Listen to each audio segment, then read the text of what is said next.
Hi viewers, வணக்கம். இது வந்து ஒரு சின்ன வீடியோ தான், சீக்கிரம் முடிஞ்சிடும். இப்போ நம்ம வளர்க்குற அந்த கோழி குஞ்சுங்க வந்து நல்லாவே தெரிஞ்சிகிட்டு இருக்கோம். திடீர்னு போய் ஒரு இடத்துல நல்லா குறுகி நிற்கிது அப்படின்னா அதுக்கு நிறையா விதமான ரீசன் இருக்கும். ஆனால் மெயின் ரீசன் வந்து பார்த்திங்களா, கோழிக்கு திடீர்னு ஃபீவர் வந்திருக்கும். இப்போ மழை பெய்யுது, திடீர்னு வெயில் அடிக்குது, இல்லை ஒரு 2-3 நாள் தொடர்ந்து மழை பெய்யுதுன்னா அது வந்து கோழிக்கு வந்து ஃபீவர் இருக்கும். அதனால் ரொம்ப இந்தமாரி நல்லா தெரியும், ஆனால் வந்து குறுகி நிற்கும். போய் ஒரு இடத்துல வந்து குறுகி நிற்கும்.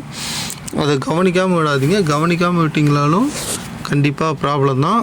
அதை வந்து நீங்கள் என்ன பண்ணுறீங்கன்னா, கோழி கொஞ்சம் பிடிச்சி நீங்கள் ரெக்கைக்கடியில் கை வச்சு பாருங்கள். உங்களுக்கு தெரியும் அந்த ஹீட்டு வந்து நார்மலாக இருக்கா இல்லை ரொம்ப அதிகமாக இருக்கான்னு தெரியும்.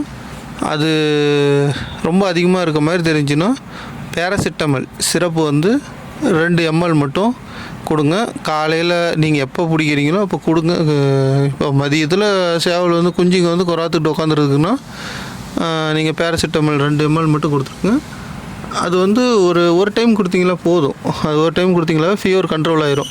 இல்லை மறுபடியும் ஈவினிங் பிடிச்சி பாருங்கள், இன்னும் கொஞ்சம் அதிகமாக இருக்குது, ஃபீவர் வந்து இன்னும் குறையல அப்படிங்கிற ஈவினிங் ஒரு 1 ml மட்டும் கொடுத்துட்டு நீங்கள் கூண்டில் விட்டுருங்க. காலையில் எப்பயும் போல் நார்மலாகிடும். இதை வந்து சின்ன பிரச்சனை தானே அப்படின்னு சொல்லி நீங்கள் அசால்ட்டாக விட்டுறாதீங்க. குஞ்சுங்க வந்து இறந்துடும். பார்த்து பத்திரமா வளர்த்திங்க.